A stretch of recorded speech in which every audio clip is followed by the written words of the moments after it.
everybody, welcome back to my channel. If you're new here, welcome. So I have been asked to use the Ebates The Once palette and incorporate some of the color for every day. And specifically, you guys have been asking about this Grateful shade because it's on the cooler side and not a lot of people use cooler tones on a day-to-day basis. So I'm going to be using that shade today just to give you a quick eye look that you can use every day. I've got some ideas for some other shades I'm going to use as well. Hopefully it'll turn out okay. This of course stemmed from your comments on the Emily Edit The Needs palette where I did a full face tutorial. It was a very neutral everyday look, so it does just make sense that I incorporate some color. We can jump into this eye look. Everything's on my face except for my lips and my eyes. I did prime them already and I set that primer. I do have slightly hooded eyes and kind of deep set eyes. If I don't set my primer, it will crease. A lot of you specifically asked me about this shade Grateful. It must be a green type of fall because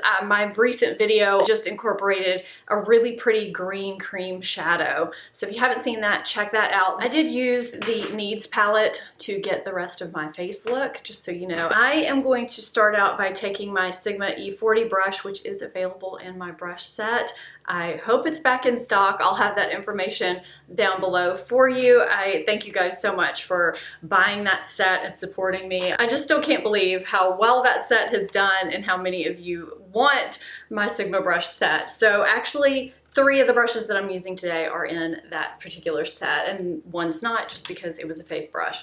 So I'm going to start out by using the shade Midwest here, and I'm going to put that in my transition. And like I said, I did already prime my lids and set it so that I have a good base to start with. Some people don't have to set their primer, but I definitely do. And I do bring this transition up almost to my brow bone because I do have a hooded lid, and if I don't do that, that hood just tends to kind of make me look a little bit sleepy. I mean, you can already see there's a difference from one eye to the other. And I just take this shade and swirl it and sweep it into the crease and above that crease. I'm also going to take this shade and bring it underneath the lash line by pinching this brush. I could use a separate brush, but why take the time when I have this in my hand already? I know you guys are probably thinking, Stephanie, that looks pretty warm. How are you going to cool it up? Trust me, it will work out. Because I have warm undertones, I have to incorporate some warmth into a cool look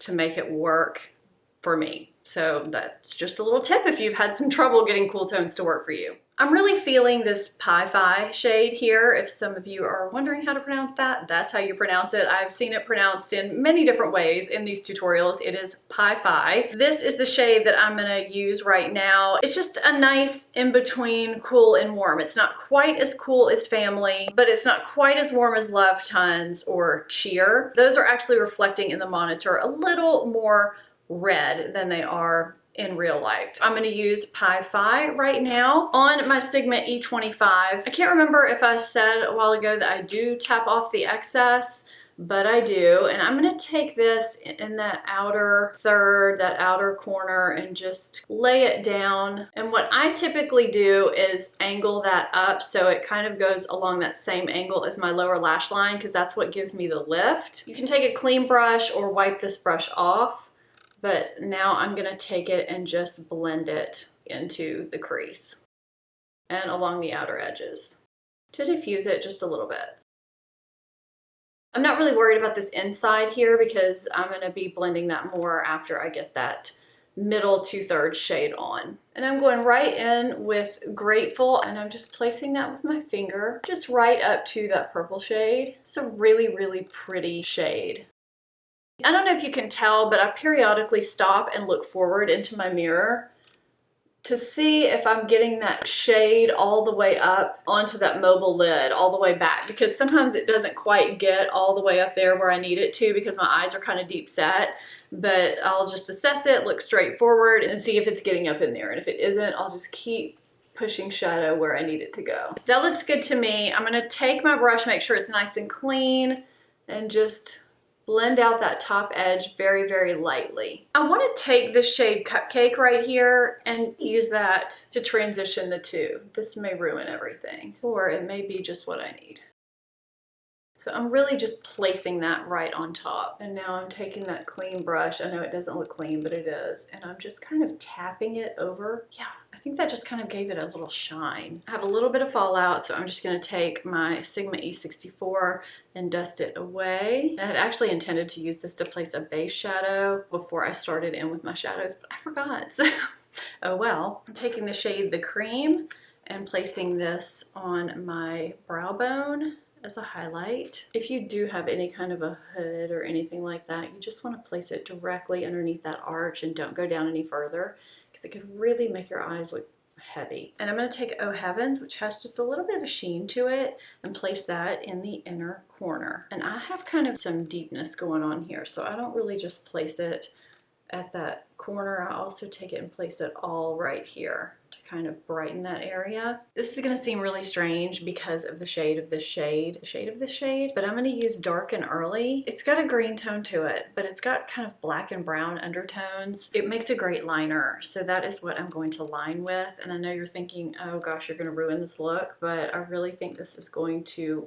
work out nicely. And I'm just gonna press this with a flat brush. This is my Laura Mercier flat eyeliner brush. I'm pressing that into my lash line. You can totally leave it at that if you want, or you can do like I do and just give a little bit of lift to the outer corner by just following that lower lash line and angling up a bit. I line with shadow all the time. Just refining that a bit with my MAC 266, which may or may not be discontinued now, but any kind of an angled brush will do.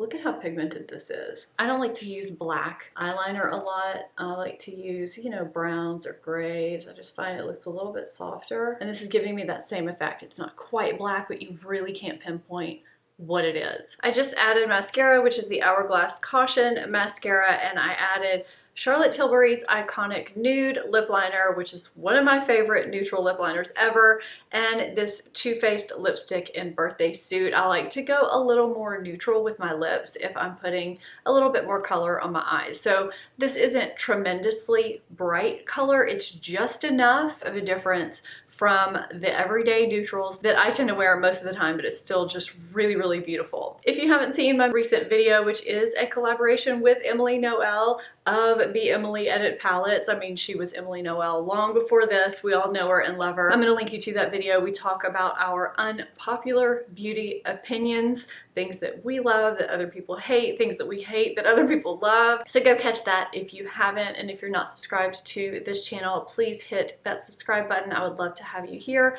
on a regular basis. Thank you guys so much for watching. I'll see you next time. Bye-bye.